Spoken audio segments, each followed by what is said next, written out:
ಅಳಿಯಂದ್ರ ಆಯಸ್ಸಿಗೆ ಮತ್ತ ಅವ್ರ ಮೇಲೆ ಈ ಮನೆಯವ್ರಿಗಿರೋ ಗೌರವಕ್ಕೆ ಸಂಬಂಧಪಟ್ಟಿದ್ದು. ಈ ಹಾರ ಹಾಕಿದ ದುಷ್ಟರು ಆ ಪಾಪಿಗಳು ಯಾರು ಅಂತ ಗೊತ್ತಾಗ್ಬೇಕಲ್ಲ.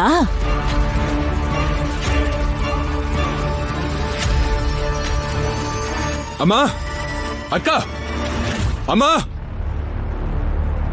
ಏನೋ ಏನಾಯ್ತೋ ಶಿವರಾಜು? ನನ್ನ ಫೋಟೋಗೆ ಹಾರ ಹಾಕ್ದವ್ರು ಯಾರು?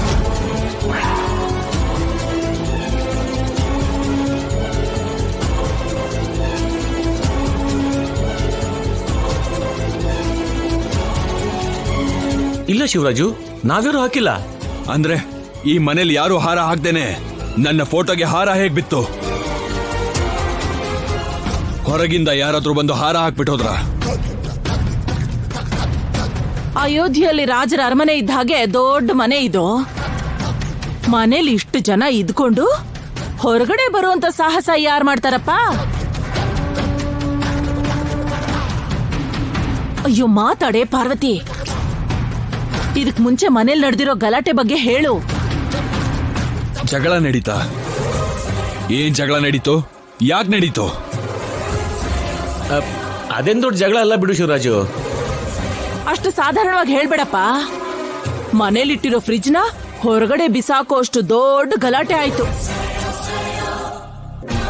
ಗಲಾಟೆ ಅಲ್ಲ ಅಂತಿರಲ್ಲ? ಅಯ್ಯೋ ಹೇಳೆ ಪಾರ್ವತಿ, ಎಲ್ಲ ನಾನೇ ಹೇಳಿದ್ರೆ ಹೇಗೆ? ಅಂದ್ರೆ ಅದೇ ರೀ, ನಮ್ಮಮ್ಮನ್ಗೆ ಮೈಗೆ ಹುಷಾರಿಲ್ಲ ಅಂತ ಔಷಧಿಗಳನ್ನ ಇಟ್ಕೊಳ್ಳೋದಿಕ್ಕೆ ಫ್ರಿಡ್ಜ್ ತರಿಸಿ ಮನೇಲಿ ಇಟ್ಟಿದ್ದೆ. ಅದಕ್ಕೆ ಆದ್ಯ, ಸೀನು, ಅತ್ತೆ ಯಾರು ಒಪ್ಕೊಳ್ಳಿಲ್ಲ.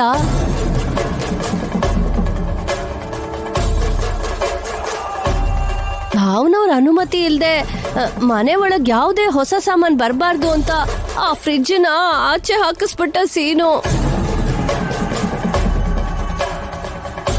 ತಾಯಿ ಅಲ್ವಾ, ನನ್ನ ಆರೋಗ್ಯ ಕ್ಷೀಣಿಸಿ ನಾನು ಹೋದ್ರೂ ಪರವಾಗಿಲ್ಲ, ಆದ್ರೆ ಫ್ರಿಡ್ಜ್ ಮಾತ್ರ ಮನೆ ಒಳಗಡೆ ಬರಬಾರ್ದು ಅಂದ್ರು. ನಿಮ್ಮ ನೀತಿ ನಿಯಮಕ್ಕಿಂತ ನನ್ನ ಪ್ರಾಣ ಏನ್ ದೊಡ್ಡದಲ್ಲ ಅಂತ ನಾನು ಏನು ಮಾತಾಡ್ಲಿಲ್ಲಪ್ಪ. ಇಷ್ಟೊತ್ತು ರೇಡಿಯೋದಲ್ಲಿ ವಾರ್ತೆ ಓದೋರ್ ತರ ಮಾತಾಡಿ ಏನು ಮಾತಾಡಿಲ್ಲ ಅಂತ ಹೇಳ್ತಿದ್ರಲ್ಲ ನೀವು. ಅದ್ ಹಾಗಲ್ವೋ? ಅಂದ್ರೆ ಅಣ್ಣನ್ಗೆ ಇಷ್ಟ ಆಗದೆ ಇರೋದು ಯಾವುದನ್ನು ಈ ಮನೆಗ್ ತರಬಾರ್ದು ಅಂತ ಅನ್ಕೊಂಡಿದ್ವಲ್ಲ, ಆ ಉದ್ದೇಶದಿಂದನೇ ಅವನು ಆಚೆ ಹಾಕದ್ನೆ ಹೊರತು ಅದನ್ ಬಿಟ್ಟು ಇನ್ನೇನು ಇಲ್ಲ. ಆದ್ರೆ ಅತ್ತೆ ಆರೋಗ್ಯದ ಬಗ್ಗೆ ಸ್ವಲ್ಪ ಯೋಚಿಸಿದ್ರೆ ಚೆನ್ನಾಗಿರ್ತಿತ್ತು.